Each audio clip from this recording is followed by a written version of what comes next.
Vikramshila IAS coaching institute 14 बीघा Rishikesh. ROARO 2023 का mains है। उसके अगर हम सिलेबस में देख रहे हैं तो उसमें कंप्यूटर में क्या है आपका इंटरनेट। कितने क्वेश्चन आने की संभावना है? 2 या 3 क्वेश्चन आने की संभावना। 2 क्वेश्चन मतलब हम आगे चल रहे हैं कि इंटरनेट से पूछेगा, ठीक है, क्योंकि टोटल क्वेश्चन 200 है। 200 क्वेश्चन में क्या होता है कि नंबर ऑफ क्वेश्चंस बढ़ जाते हैं हर चैप्टर से। 2 या 3 क्वेश्चन की संभावना। तो मैं इसमें से कुछ क्वेश्चन पूछ रहा हूं। मेरा पहला क्वेश्चन है, इंटरनेट किसका एब्रिविएट है?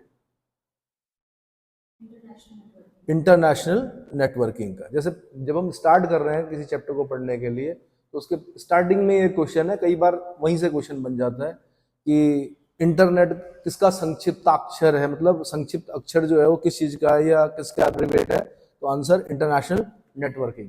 नोट करते हैं साथ में। इंटरनेट किसका एब्रिविएट है? इंटरनेशनल नेटवर्किंग का, ठीक है। बाकी डिटेल में अगर हम जाएंगे तो दुनिया भर में फैले हुए छोटे बड़े कंप्यूटर नेटवर्कों के विभिन्न संचार माध्यमों द्वारा आपस में जुड़ने से बना विशाल व विश्वव्यापी जाल यानी ग्लोबल नेटवर्क है जो समान नियमों, ये इंपॉर्टेंट चीज है आपका। अब माना अभी कभी अगर प्रश्न पूछने की प्रवृत्ति अगर चेंज होती है तो वो क्या करेगा कि इंटरनेट के संबंध में क्या कौन कौन से कथन सत्य हैं, तो वहां पे आपको कुछ खास ध्यान रखने पड़ेंगे। जैसे ये बोल रहा है क्या, विश्वव्यापी जाल यानी ग्लोबल नेटवर्क है जो समान नियमों यानी प्रोटोकॉल्स का अनुपालन कर एक दूसरे से संपर्क स्थापित करते हैं तथा सूचनाओं का आदान प्रदान संभव बनाते हैं। तो इसमें जो कीवर्ड है वो आपने याद रखना है, समान नियमों यानी प्रोटोकॉल्स का अनुपालन, अंडरलाइन करना है आपने उसको, ठीक है। इंटरनेट नेटवर्कों का नेटवर्क है। फिर क्वेश्चन पूछेगा यहां से, नेटवर्कों का नेटवर्क किसे कहा जाता है? नोट करते रहें। Answer internet. नेटवर्कों का नेटवर्क किसे कहा जाता है? Answer internet. संसार का सबसे बड़ा नेटवर्क है, संसार का सबसे बड़ा नेटवर्क है जो दुनिया में फैले व्यक्तिगत, सार्वजनिक, शैक्षिक, व्यापारिक और सरकारी नेटवर्कों को आपस में जोड़ने से बनता है। इंटरनेट को हम आधुनिक युग का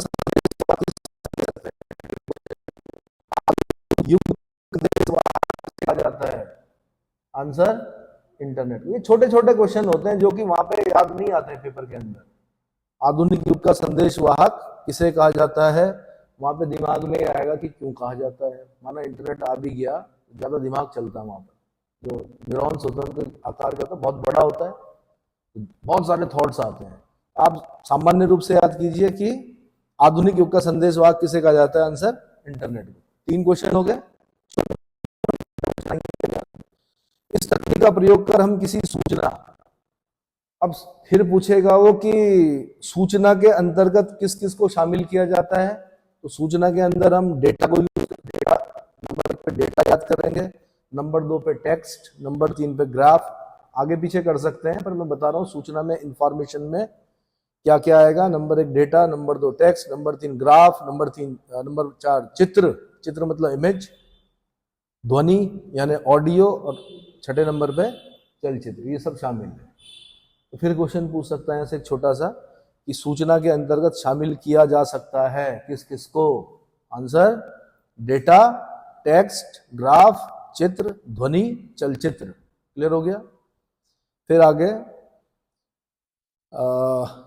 इस तकनीक का प्रयोग कर हम किसी सूचना, जिसमें मैंने बता दिया क्या क्या शामिल है, को पलक झपकते ही दुनिया के एक कोने से दूसरे कोने में भेज सकते हैं तथा इंटरनेट से जुड़े कंप्यूटरों में रखी विशाल सूचनाओं में से वांछित सूचना प्राप्त कर सकते हैं। इंटरनेट के बढ़ते उपयोग के कारण ही आधुनिक युग को संचार क्रांति का युग भी कहा जाता है। संचार क्रांति का युग, संचार क्रांति का युग मीन्स इंग्लिश में संचार क्रांति,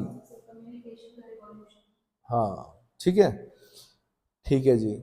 अब अगर पूछता है कि इंटरनेट का पिता किसे कहा जाता है तो 2 आंसर मिलते हैं इसके। एक आता है विंटेन कर्व और एक आता है आपका जेसी लिकलाइडर। जो आधुनिक किताबें हैं उसमें जेसी लिकलाइडर को बता रहे हैं, लेकिन इससे पहले की जो किताबें बताती हैं विंटेन कर्व को बताती हैं। किसको बताती हैं?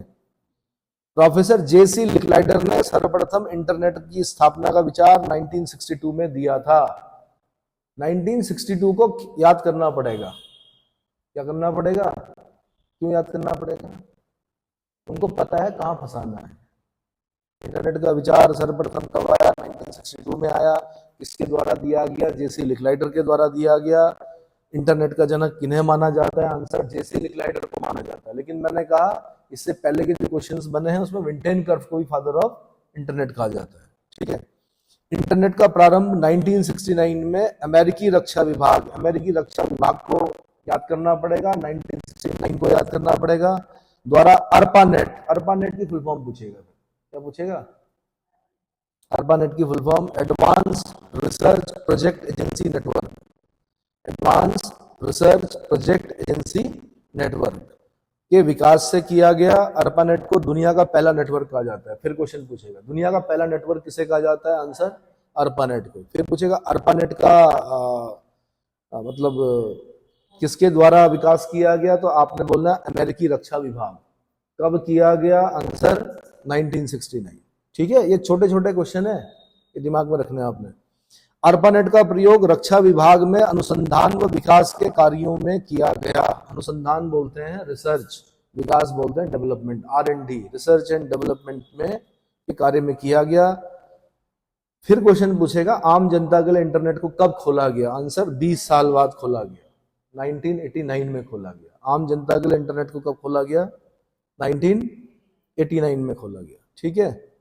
फिर क्वेश्चन पूछेगा hyper text markup language, HTML, capital में लिखते हैं हम HTML, hyper text markup language. हम लोगों ने ऐसे ही क्वेश्चन भी देखे उत्तराखंड में कि किसका एब्रीवेट है? HTML किसका एब्रीवेट है? तो आपने बोलना हाइपर टेक्स्ट मार्कअप लैंग्वेज। मेरा क्वेश्चन कुछ और है, हाइपर टेक्स्ट मार्कअप लैंग्वेज का विकास किसके द्वारा किया गया? आंसर टिम बर्नर्स ली के द्वारा किया गया। कब किया गया? आंसर 1989 में किया गया। कब किया गया? 1989 में किया गया। ठीक है। और अगर हम कंप्यूटर की पीढ़ियां बोलें तो प्रथम पीढ़ी, द्वितीय पीढ़ी, तृतीय पीढ़ी, चतुर्थ पीढ़ी, पंचम पीढ़ी, ये पता है आपको? 5 जनरेशन कब से कब तक मानी जाती है? प्रथम पीढ़ी 1942 से 1955 तक मानी जाती है।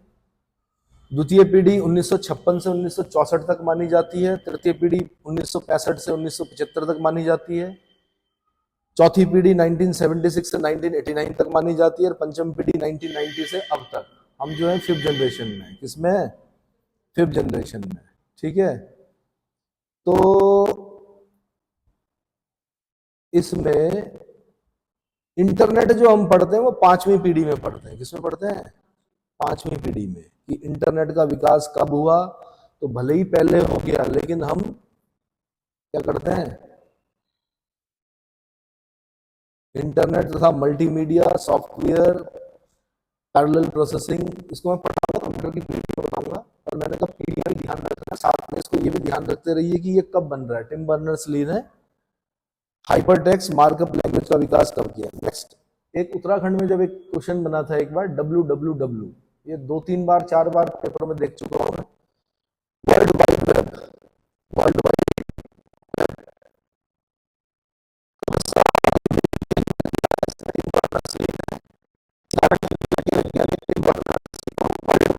का जनक माना जाता है। तो क्वेश्चन ये बना था वर्ल्ड वाइड वेब का जनक कौन है? Answer Tim Berners-Lee. प्रस्ताव कब रखा? 1989 में। क्लियर हो गया? वर्ल्ड वाइड वेब WWW पर हाइपर टेक्स्ट ट्रांसफर प्रोटोकॉल अर्थात TCP IP के द्विस्तरीय नियमों का परिपालन किया जाता है। TCP और दूसरा क्या है? IP। TCP की फुल फॉर्म होती है ट्रांसमिशन कंट्रोल प्रोटोकॉल, और इसका IP का होता है इंटरनेट प्रोटोकॉल। ये मैंने कहा बहुत छोटे क्वेश्चन पूछता है। TCP IP की फुल फॉर्म पूछेगा, आपको सीधे लिखना है क्या? Transmission control protocol, internet protocol. ठीक है। क्या है अभी आगे आएगा। तो TCP IP के द्विस्तरीय नियमों का परिपालन किया जाता है। अगला, वर्ल्ड वाइड वेब का पहला आम प्रयोग 6 अगस्त 1991 को किया गया। माना अगर मेरे मन में ये हो कि आपको बाहर करना है तो मैं ये वाला क्वेश्चन पूछता। क्यों पूछता? क्योंकि इसमें डेट है और डेट जल्दी से याद नहीं होती। तो याद करते हुए चलिए भाई, 2-3 नंबर कम नहीं होते हैं। अगला क्वेश्चन, वर्ल्ड वाइड वेब पर प्रयुक्त पहला ग्राफिकल वेब ब्राउजर कौन सा था? Answer Mosaic, MOSAIC। World wide web पर प्रयुक्त पहला ग्राफिकल वेब ब्राउजर कौन सा था? वेब ब्राउजर कौन सा था? Answer Mosaic. ये क्वेश्चन बन सकता है, MOSAIC। फिर मोजाइक का विकास किसने किया था? अगला question, answer mark Anderson. Mark कब किया था? 1993 में किया था। कब किया था? नोट करते रहिए भाई, छोटी छोटी चीजें नोट करनी है, फिर साथ में खूब सारे जब क्वेश्चन बन जाएंगे फिर आपने सुनाने हैं। अगला 1993 में सर्न, CERN, CE ये क्या है? European organisation for nuclear Research. CERN, European organisation for nuclear Research ने वर्ल्ड वाइड वेब को निशुल्क उपयोग के लिए उपलब्ध कराया। वर्ल्ड वाइड वेब का निशुल्क उपयोग कब प्रारंभ हुआ? आंसर 1993 में प्रारंभ हुआ। किसके द्वारा करवाया गया है निशुल्क उपयोग? आंसर सर्न, CERN, कैपिटल में लिखना है आपने, European organisation for nuclear research के द्वारा। नेक्स्ट 1994 में वर्ल्ड वाइड वेब के लिए विभिन्न मानकों तथा प्रोटोकॉल का विकास करने के लिए वर्ल्ड वाइड वेब संघ, यानी इसको बोलते हैं W3 कंसोर्टियम। W3 इसलिए बोल रहे हैं, 3 बार W आता, वर्ल्ड वाइड वेब, तो WWW की जगह W3C बोल देते हैं उसको। क्या बोलते हैं? आपसे क्वेश्चन पूछ लिया W3C क्या है, तो आपने बोलना है वर्ल्ड वाइड वेब कंसोर्टियम। फिर पूछेगा W3C की स्थापना क्यों की गई, तब आपने बोलना वर्ल्ड वाइड वेब के लिए विभिन्न मानकों तथा प्रोटोकॉल का विकास करने के लिए, विभिन्न मानकों तथा प्रोटोकॉल का विकास करने के लिए। फिर क्वेश्चन पूछ सकता है कि W3C कब स्थापना कब की गई, तो आपने बोला 1994 में, 1994 में। ठीक है। भारत की बात अगर हम करें तो विदेश संचार निगम लिमिटेड। क्वेश्चन पूछेगा कि भारत में इंटरनेट सेवा का प्रारंभ किसने किया, तो आपने बोलना विदेश, ये 5वां क्वेश्चन, विदेश संचार निगम लिमिटेड। फिर पूछेगा भारत में इंटरनेट सेवा का प्रारंभ कब से हुआ, तो 15 अगस्त 1995, 15 अगस्त। और हम उस पीढ़ी से हैं भाई कि जब कुछ नहीं था और उसके बाद अचानक 1995 में हमने इंटरनेट का प्रयोग देखा, मोटोरोला जैसे फोन देखे, और फिर हमने देखा कि बड़े बड़े क्या खुले, साइबर कैफे खुले। तो शुरू में फॉरेनर्स बैठते थे तो हम सोचते थे बैठे क्या रहते हैं यहाँ पे, है ना। तो पता चला बाद में, फिर हम लोग भी बैठे, तो धीरे धीरे ठीक है। 15 अगस्त 1995 याद रखना। भारत में इंटरनेट सेवा का प्रारंभ कब किया गया? आंसर 15 अगस्त 1995 में विदेश संचार निगम लिमिटेड के द्वारा। एक BSNL होता है, एक VSNL होता है, भारत संचार निगम लिमिटेड नहीं है, ये विदेश संचार निगम लिमिटेड है। ठीक है जी। इंटरनेट काम कैसे करता है, यहां से क्या क्वेश्चन बनेंगे, काम कैसे करता है, इंटरनेट का मालिक कौन है, उसके बीच में भी क्वेश्चन बनेंगे, इंटरनेट से कैसे जुड़ा जाता है, तो इंटरनेट कैसे कार्य करता है, हाउ इंटरनेट वर्क्स। दुनिया भर में छोटे बड़े कंप्यूटर नेटवर्क को विभिन्न संचार माध्यमों से आपस में जुड़ने से इंटरनेट का निर्माण होता है। इंटरनेट का निर्माण होता है, डैश करके 4 ऑप्शन दे देगा। आपने बोला है अनेक दुनिया भर के अनेक छोटे बड़े कंप्यूटर नेटवर्कों को विभिन्न संचार माध्यमों से आपस में जुड़ने से बस इंटरनेट का निर्माण होता है। इंटरनेट क्लाइंट सर्वर मॉडल पर कार्य करता है। इंटरनेट किस मॉडल पर कार्य करता है? क्लाइंट सर्वर मॉडल पर कार्य करता है। इंटरनेट से जुड़ा प्रत्येक कंप्यूटर एक सर्वर से जुड़ा होता है तथा संसार के सभी सर्वर विभिन्न संचार माध्यमों द्वारा आपस में जुड़े होते हैं। सर्वर अपने से जुड़े उपयोगकर्ता यानी क्लाइंट को मांगी गई सूचना या डेटा उपलब्ध कराता है। यदि मांगी गई सूचना उस सर्वर के पास उपलब्ध नहीं है तो वह उस सर्वर की पहचान करता जहां यह सूचना उपलब्ध है तथा उस सर्वर से सूचना उपलब्ध कराने का अनुरोध करता है। अनुरोध करता है तो ऐसा लग रहा है जैसे बोलता होगा भाई साहब जरा सूचना दे दो, ऐसा कुछ नहीं होता है। सब क्या होता है, विद इन सेकेंड होता है, जितने भी कार्य होते हैं। अगला, इंटरनेट से जुड़े कंप्यूटरों के बीच डेटा स्थानांतरण के लिए आवश्यक है कि सभी नेटवर्क एक समान नियमों या प्रोटोकॉल का उपयोग करें। ओपन आर्किटेक्चर नेटवर्किंग द्वारा, ओपन आर्किटेक्चर नेटवर्किंग द्वारा TCP/IP की फुल फॉर्म क्या बताई थी? Transmission control protocol, internet protocol. बार बार आ रहा है, हो सकता है क्वेश्चन मिले आपको। TCP/IP की full form transmission control protocol, internet protocol. तो ओपन आर्किटेक्चर नेटवर्किंग द्वारा टीसीपी आईपी के द्विस्तरीय नियमों के परिपालन द्वारा सूचनाओं का आदान प्रदान सुविधाजनक बनाया गया है। इसमें सूचनाओं के आदान प्रदान के लिए पैकेट स्विचिंग का प्रयोग किया जाता है। पैकेट स्विचिंग को खास ध्यान देना आपने। सूचनाओं के आदान प्रदान के लिए पैकेट स्विचिंग का प्रयोग किया जाता है, जिसमें सूचनाओं का बंडल बनाकर, पैकेट बनाकर एक स्थान से दूसरे स्थान तक ले जाया जाता है। इस कारण एक ही संचार माध्यम का उपयोग विभिन्न उपभोक्ताओं द्वारा किया जा सकता है। इससे दुनिया भर के कंप्यूटर एक दूसरे से सीधे जुड़े बिना भी सूचनाओं का आदान प्रदान कर सकते हैं। किसी सूचना को इंटरनेट से जोड़ने के लिए हमें इंटरनेट सेवा प्रदाता यानी इंटरनेट सर्विस प्रोवाइडर की सेवा लेनी पड़ती है। टेलीफोन लाइन या वायरलेस तकनीक या कंप्यूटर को इंटरनेट सेवा प्रदाता के सर्वर से जोड़ा जाता है। इसके लिए हमें इंटरनेट सेवा प्रदाता को कुछ शुल्क भी देना पड़ता है। दरअसल क्या होता है, कई बार www और इंटरनेट को एक ही मान लिया जाता है, तो अंतर पूछता है कई बार कि वर्ल्ड वाइड वेब और इंटरनेट में क्या है। तो उसमें यही आता है कि इंटरनेट के लिए क्या इंटरनेट के प्रयोग के लिए इंटरनेट सेवा प्रदाता जो होता है वो शुल्क देना पड़ता है, जबकि वर्ल्ड वाइड वेब इंटरनेट पर एक निःशुल्क सुविधा है। क्या है? निःशुल्क सुविधा है। और निःशुल्क किसने किया था भाई? सर्न ने किया था। सर्न मतलब European organisation for nuclear research, 1993 में किया था निःशुल्क। ठीक है। इंटरनेट का मालिक कौन है? Ons internet. इंटरनेट सूचना तंत्र वस्तुतः किसी व्यक्ति या संस्था के नियंत्रण से परे है। चूंकि इंटरनेट अनेक छोटे बड़े कंप्यूटर नेटवर्कों के आपस में जोड़ने से बनता है, अतः इंटरनेट पर अनेक संस्थानों, निगमों, सरकारी उपक्रमों, शिक्षण संस्थाओं, व्यक्तिगत संस्थानों और विभिन्न सेवा प्रदाताओं यानी सर्विस प्रोवाइडर्स का थोड़ा थोड़ा स्वामित्व माना जा सकता है। इंटरनेट की कार्यप्रणाली की देखरेख करने तथा उसे अंतर्राष्ट्रीय मानक निर्धारित करने का कार्य कुछ स्वैच्छिक अंतर्राष्ट्रीय संस्थाएं करती हैं। उसमें से कुछ का नाम बता रहा हूं मैं। पहला है इंटरनेट सोसाइटी। पहला क्या है? अब यहां से हो सकता है क्वेश्चन बना ले, वैसे इतनी डेप्थ में जाते नहीं है उत्तराखंड वाले, लोक सेवा आयोग वाले। ठीक है। तो ISOC internet society, ISOC society का SOC ले लिया, आई का इंटरनेट का आई ले लिया, ISOC बन गया। ठीक है। यह एक गैर लाभकारी अंतरराष्ट्रीय संस्थान है जिसका गठन 1992 में इंटरनेट से संबंधित मानकों यानी स्टैंडर्ड्स, प्रोटोकॉल्स और नीतियों यानी पॉलिसीज का विकास करने के लिए और लोगों को इस संबंध में शिक्षित बनाने के लिए किया गया था। उल्टा क्वेश्चन पूछेगा, इंटरनेट से संबंधित मानकों यानी स्टैंडर्ड्स, प्रोटोकॉल्स और नीतियों यानी पॉलिसीज का विकास करने और लोगों को इंटरनेट के संबंध में शिक्षित बनाने के लिए ISOC का गठन कब किया गया?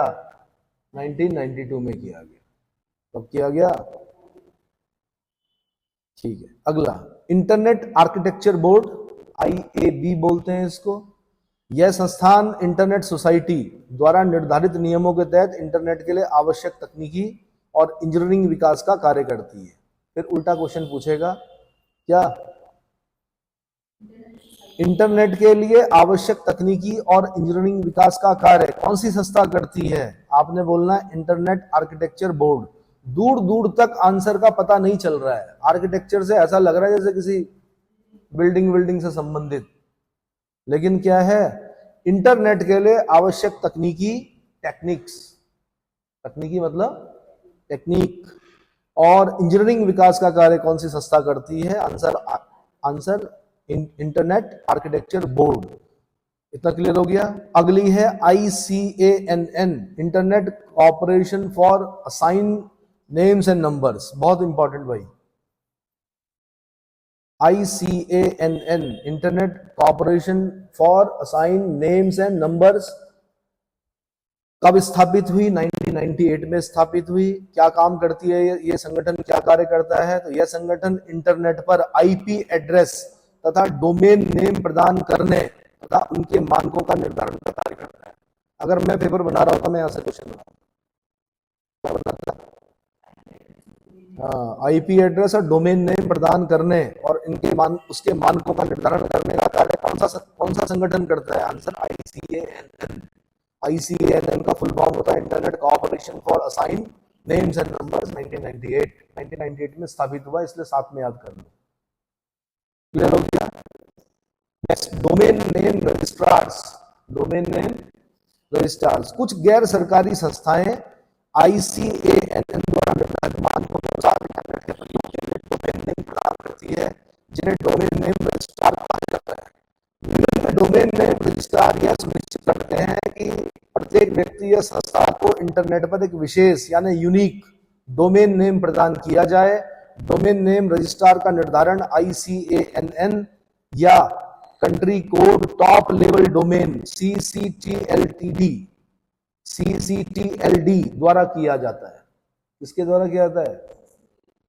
CCTLD द्वारा या ICANN।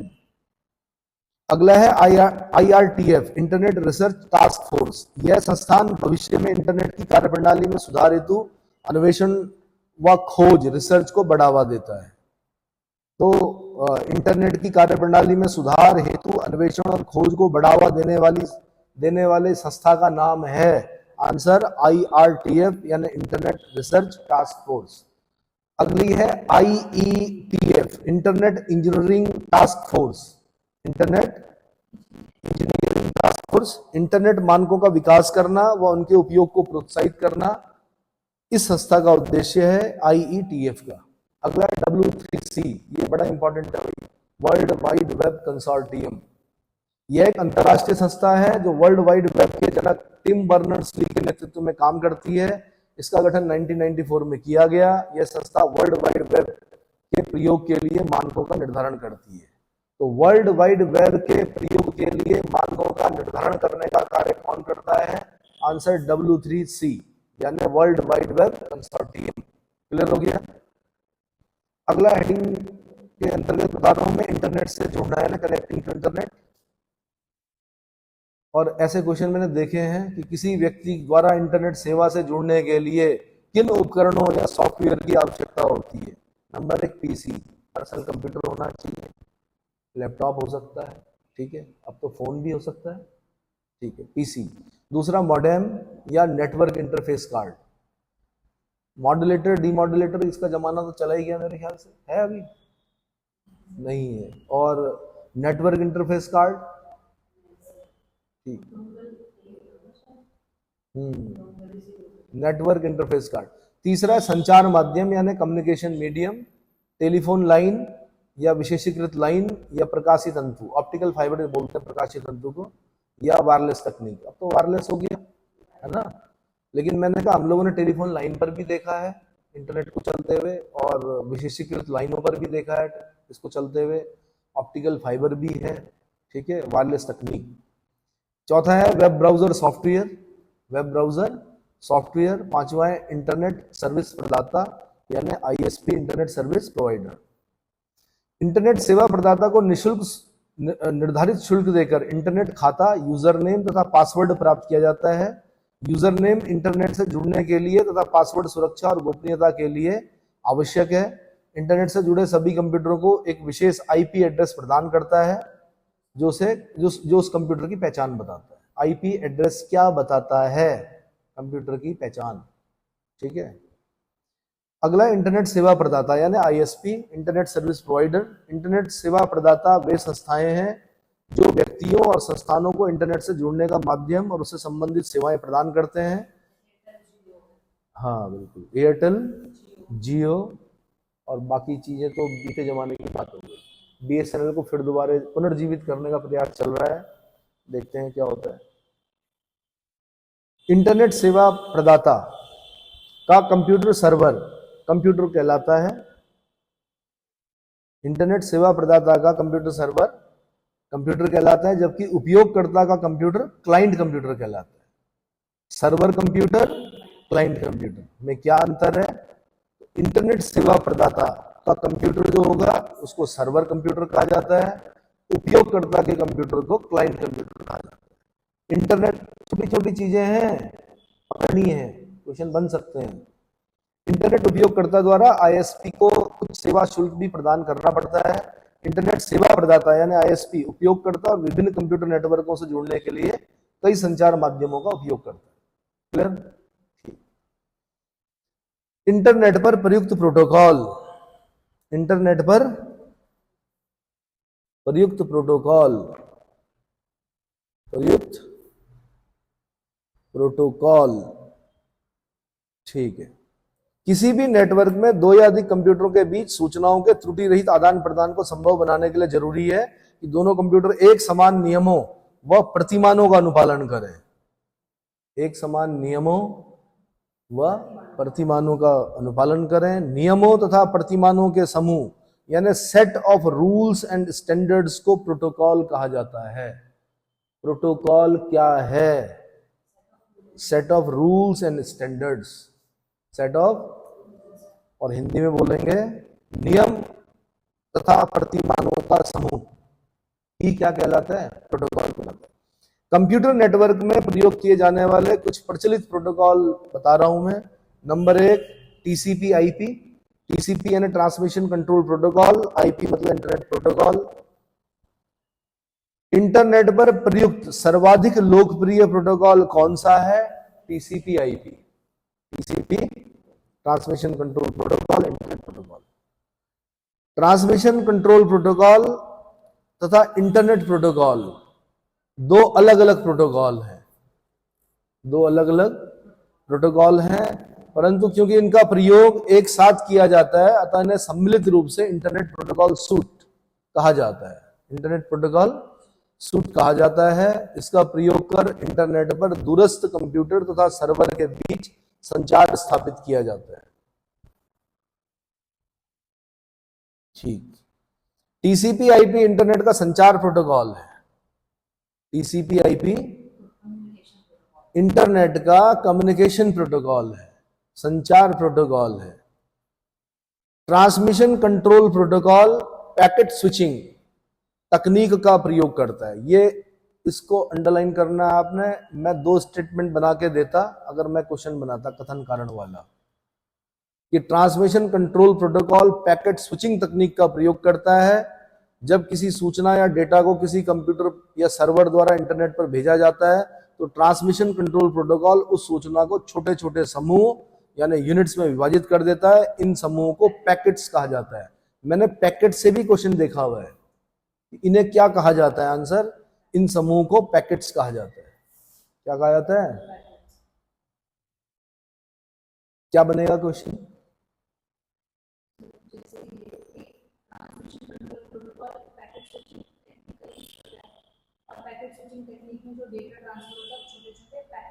बिल्कुल, मैं क्वेश्चन बना के दे देता हूं। एक transmission control protocol packet switching तकनीक का प्रयोग करके सूचना को छोटे छोटे समूहों में, छोटे छोटे यूनिट्स में विभाजित कर देता है। इन समूहों को क्या कहा जाता है? आंसर, पैकेट्स कहा जाता है। ये क्वेश्चन बन सकता है। ठीक है। अगला, इंटरनेट प्रोटोकॉल यानी आईपी प्रत्येक पैकेट को, अब दूसरे का काम बता रहा है। पहले मैंने किसका काम बताया? टीसीपी का। टीसीपी ऑब्लिक आईपी, आईपी लिखा जाता है ना। तो ट्रांसमिशन कंट्रोल प्रोटोकॉल तो हमें पता चल गया स्विचिंग, पैकेट स्विचिंग डिवाइस पर कार्य करता है, तकनीक पर कार्य करता है। और अब आईपी की बारे उसके बारे में देख रहे हैं तो इंटरनेट प्रोटोकॉल प्रत्येक पैकेट को एक विशेष पता देता है। पता को खास ध्यान देना आपने, एड्रेस। पैकेट को एक विशेष पता देने का कार्य कौन करता है? आईपी करता है। पैकेट क्या है? सूचना के छोटे छोटे समूह हैं। पैकेट्स क्या हैं? Group of information. ठीक है। और इन पैकेट्स को एड्रेस कौन देता है? इंटरनेट प्रोटोकॉल देता है। तो पहले टीसीपी ने अपना काम कर लिया, फिर अब आईपी काम कर रहा है। ठीक है।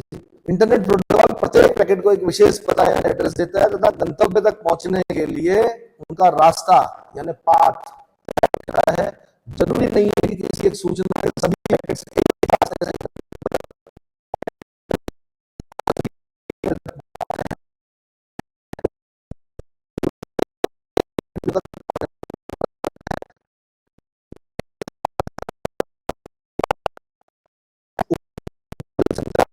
माध्यमों द्वारा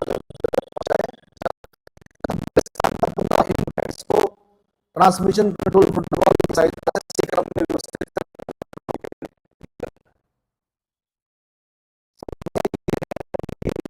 ठीक है, जो आप पढ़ रहे हो उसमें क्या है? MCQ है, 4 ऑप्शन होंगे, लगा ठीक। इसमें दिक्कत आती है तो चीजें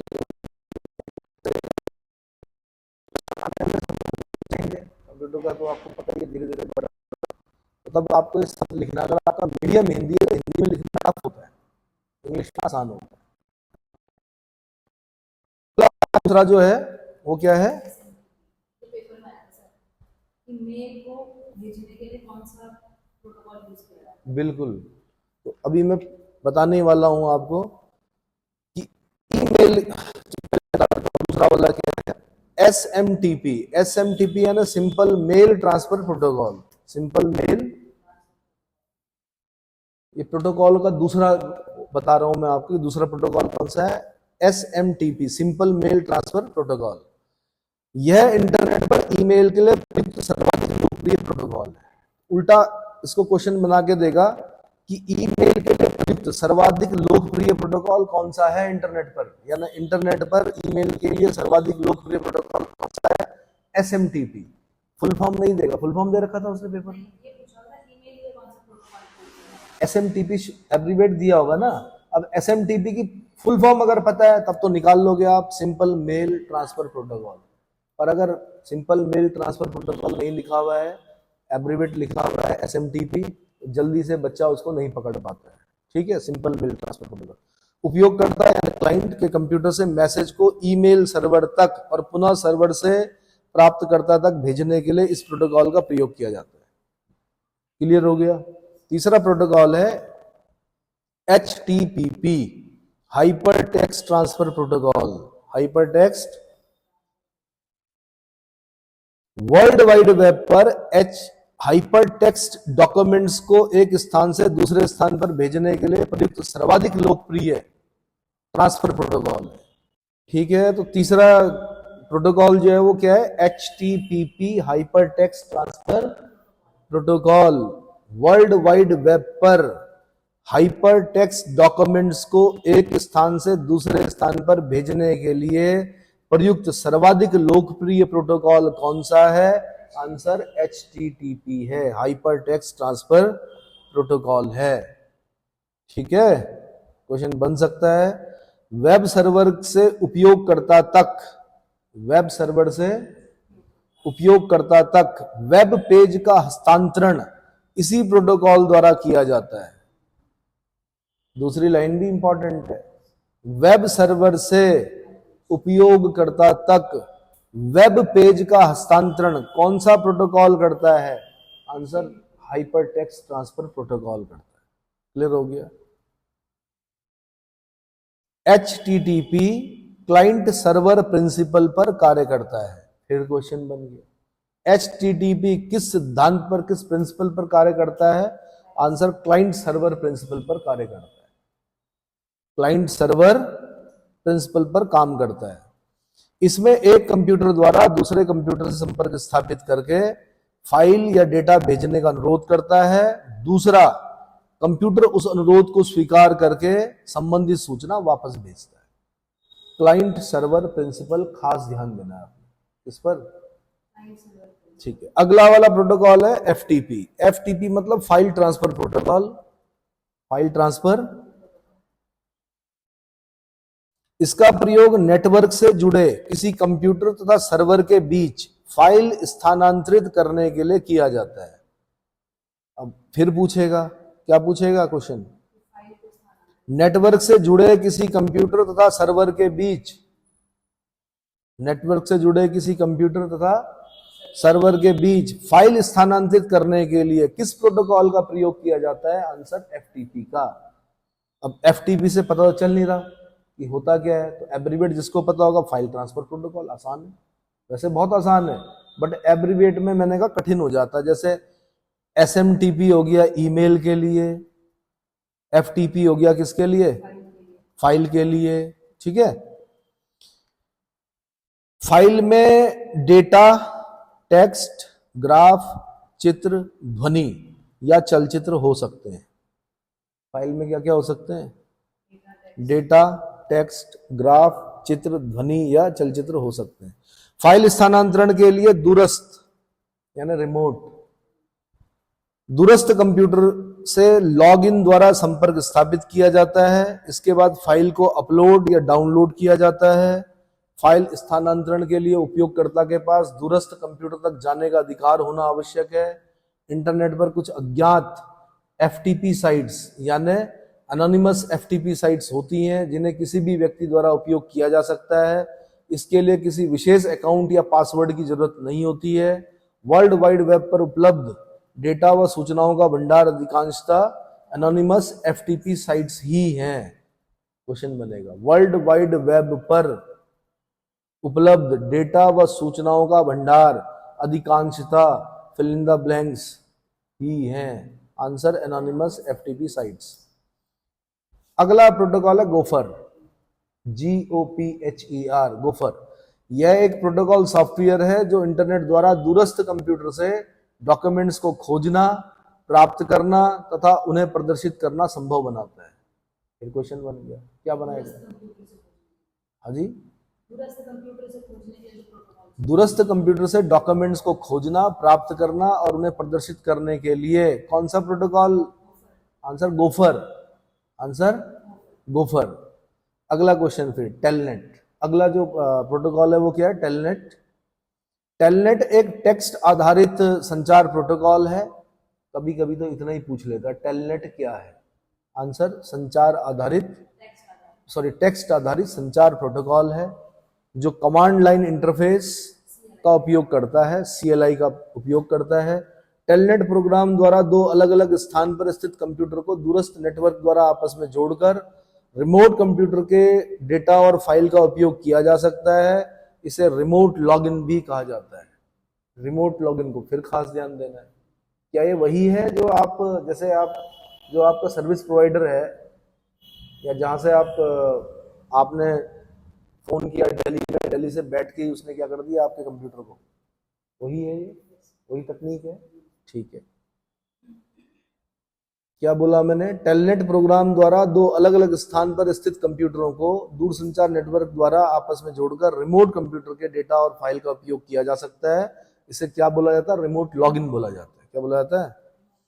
टेलनेट द्वारा हम रिमोट कंप्यूटर का उपयोग ऐसे करते हैं जैसे उसी कंप्यूटर के सामने बैठे हो। इसमें लोकल कंप्यूटर पर टाइप किया गया कमांड रिमोट कंप्यूटर द्वारा क्रियान्वित किया जाता है तथा रिमोट कंप्यूटर में होने वाले प्रोसेसिंग तथा उसके परिणाम को लोकल कंप्यूटर के मॉनिटर पर देखा जाता है। अब मैं आपको बता दूं कि हमने वो भी समय देखा जब स्कूटर पर दिल्ली की सड़कों पर जो ये सर्विस देते थे, ये लोग दूर दूर जाते थे। दिल्ली से नोएडा जा रहे हैं, पता नहीं फरीदाबाद जा रहे हैं, अरे भाई क्या जा रहे हैं कि वहां से कॉल आ रखा, फोन पे आते थे कॉल। आज जमाना बदल गया, अपने स्थान पर बैठकर उसके कंप्यूटर को वहीं पर क्या टेलनेट समझ रहे हो, वहीं से सही कर देते हैं। अब मैं बता रहा हूं किसके बारे में? WWW यानी world wide web. Tim Berners Lee का नाम याद रखना है आपने। इसको W3 भी बोलते हैं। क्या बोलते हैं? इसे W3 या वेब भी कहा जाता है। यह इंटरनेट पर उपलब्ध सर्वाधिक लोकप्रिय व उपयोगी सेवा है। वर्ल्ड वाइड वेब पर लाखों वेब पेज डॉक्यूमेंट्स के रूप में उपलब्ध हैं। यह हाइपर लिंक द्वारा आपस में जुड़े हुए सूचनाओं का विशाल समूह है जिसे इंटरनेट पर वेब ब्राउजर की सहायता से प्राप्त किया जा सकता है। वेब ब्राउजर की सहायता से प्राप्त किया जा सकता है, पर खास ध्यान देना है।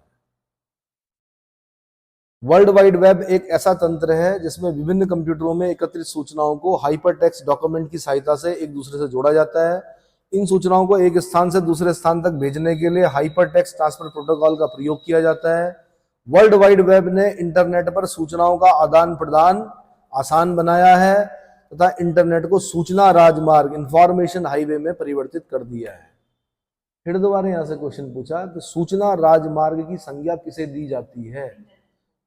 इंफॉर्मेशन हाईवे की संज्ञा किसे दी जाती है? आंसर इंटरनेट को। और इंटरनेट को सूचना राजमार्ग में परिवर्तित करने का श्रेय किसको है? Answer WWW। किसको? और WWW को विकसित करने का श्रेय किसको दिया जाता है? टिम बर्नर्स को। वर्ल्ड वाइड वेब पर संग्रहित प्रत्येक पेज यानी वर्ल्ड वाइड वेब पर संग्रहित प्रत्येक पेज वेब पेज कहलाता है। यह वेब पेज HTML यानी hyper text markup language sorry HTML hyper text markup language का प्रयोग कर तैयार किए जाते हैं तथा हाइपरलिंक द्वारा एक स्थान एक दूसरे से जुड़े होते हैं। वह स्थान जहां ये वेब पेज संग्रहित रखे जाते हैं वेबसाइट कहलाता है। क्या कहलाता है?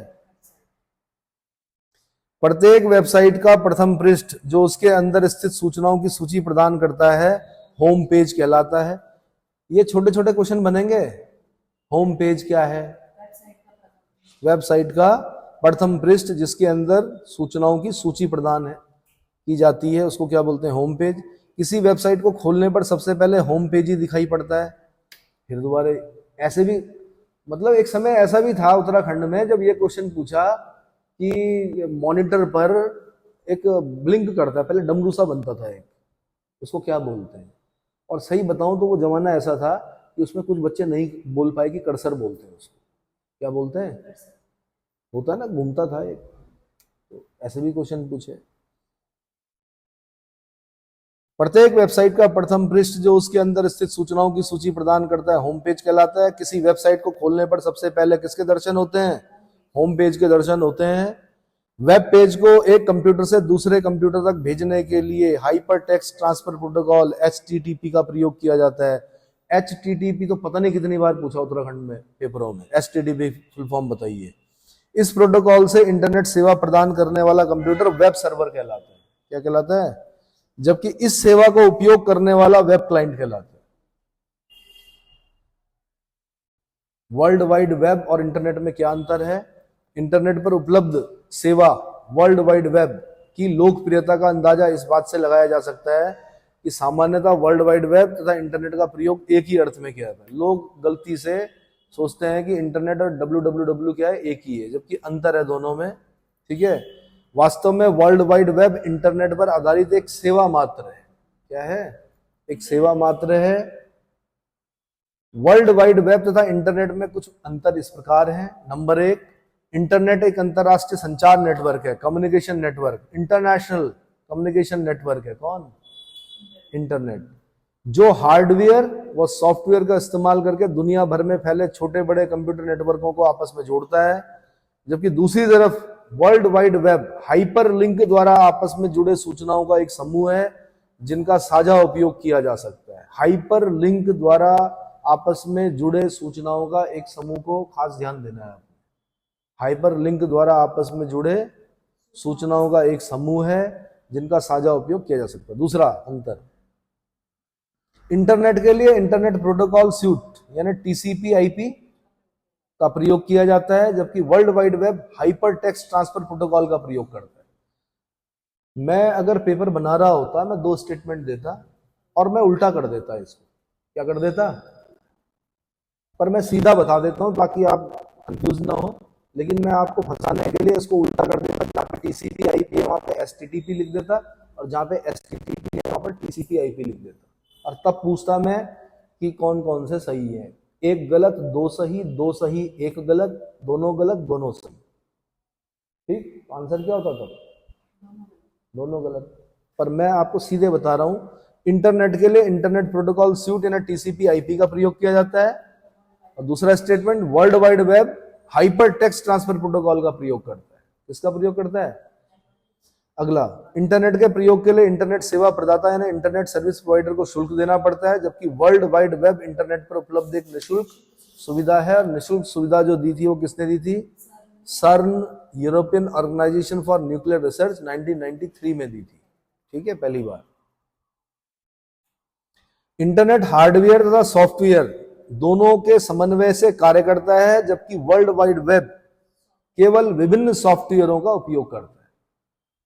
www, फिर इसमें 2 स्टेटमेंट बना के क्वेश्चन बनाया जा सकता है। प्रश्न बनाना सीखिए। जिस दिन आपने प्रश्न बनाना सीख लिया, समझ लीजिए आप अच्छे एस्पिरेंट बन गए। देर लगती थोड़ा पढ़ने में, लेकिन दिमाग हमेशा के लिए क्या हो जाएगा? अच्छा हो जाएगा। और जो आधुनिक पीढ़ी है वो क्या कर रही? शॉर्टकट ढूंढ रही है। क्या ढूंढ रही? असफलता कोई शॉर्टकट होता नहीं, होता है। इंटरनेट हार्डवेयर तथा सॉफ्टवेयर दोनों के समन्वय से कार्य करता है। दूसरा स्टेटमेंट, वर्ल्ड वाइड वेब केवल विभिन्न सॉफ्टवेयरों का उपयोग करता है। अगला, वर्ल्ड वाइड वेब एक सुविधा है और इंटरनेट उस तक पहुंचने का माध्यम। अगला अंतर क्या है? www एक सुविधा है, इंटरनेट उस तक पहुंचने का माध्यम। अब भाई अगला है वर्ल्ड वाइड वेब पर प्रयुक्त भाषाएं, language used on www, language used on www। अभी है टाइम। तो कौन कौन सी हैं? एक हमने HTML पढ़नी है, hypertext markup language, hypertext markup language. दूसरी हमने पढ़नी है, हाँ जी, XML पढ़नी है, यानी extensible markup language, extensible markup language. तीसरी हमने पढ़नी है XHTML, यानी एक्सटेंसिबल हाइपरटेक्स्ट मार्कअप लैंग्वेज। एक हमने पढ़नी है जावा स्क्रिप्ट, जावा। एक हमने पढ़नी है PHP, यानी हाइपरटेक्स्ट प्री प्रोसेसर। तो कितनी पढ़नी है हमने? 5। तो भाई वर्ल्ड वाइड वेब पर प्रयुक्त भाषाएं कौन कौन सी हैं? तो सबसे पहले HTML हाइपरटेक्स्ट मार्कअप लैंग्वेज, यह वर्ल्ड वाइड वेब पर वेब पेज को तैयार करने के लिए प्रयुक्त सॉफ्टवेयर लैंग्वेज है, जिसमें हाइपरटेक्स्ट तथा हाइपरलिंक का प्रयोग किया जाता है। हाइपरटेक्स्ट और हाइपरलिंक को खास ध्यान देना है।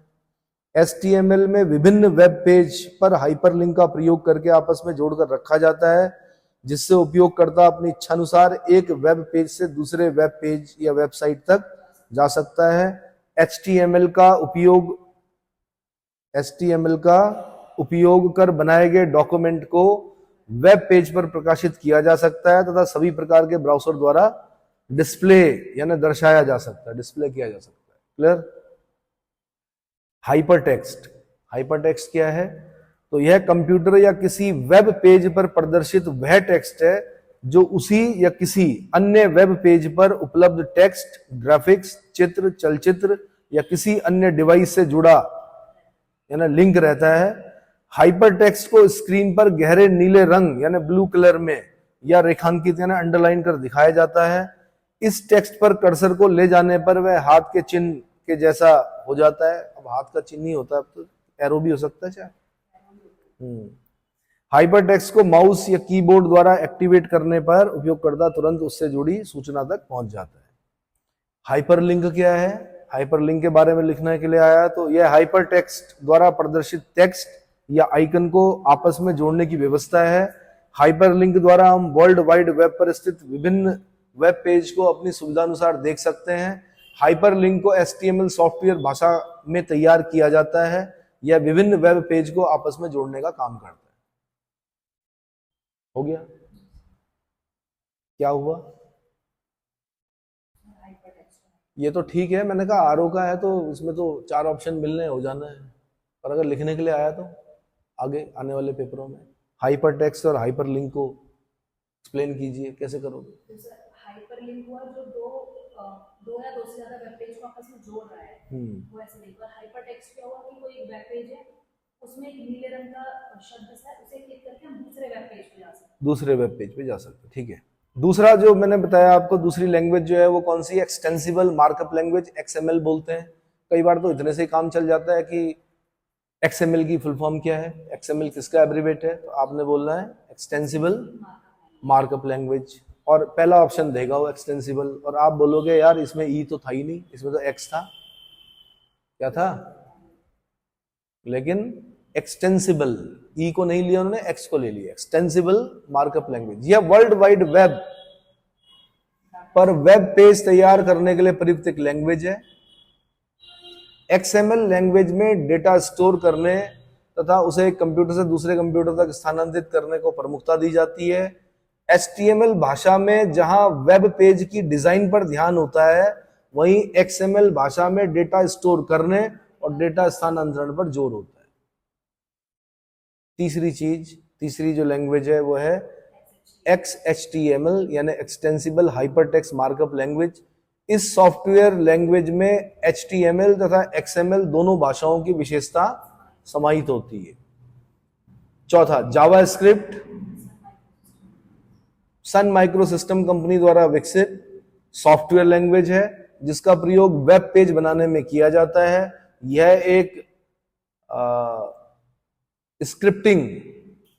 स्क्रिप्टिंग लैंग्वेज है जिसमें निर्देशों को लिखने की आवश्यकता कम पड़ती है। जावा स्क्रिप्ट किसके द्वारा विकसित की गई?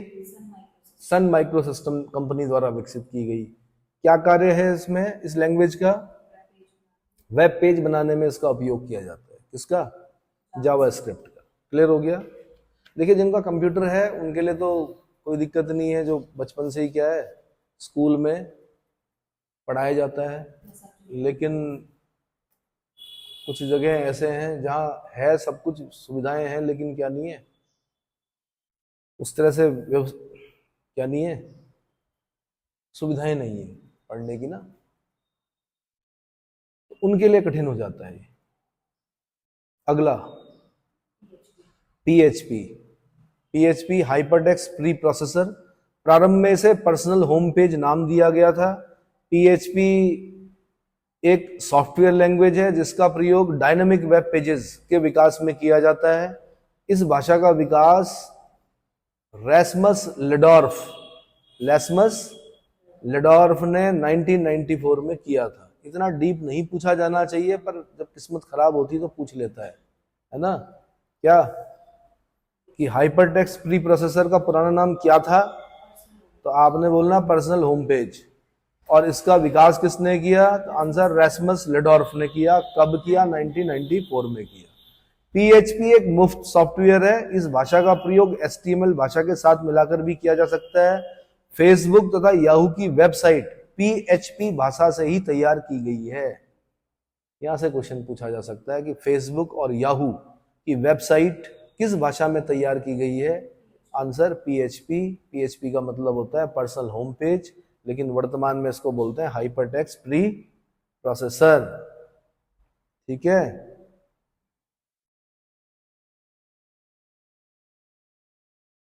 इसके बाद हम पढ़ेंगे किसके बारे में? इंटरनेट प्रोटोकॉल एड्रेस के बारे में, आईपी एड्रेस।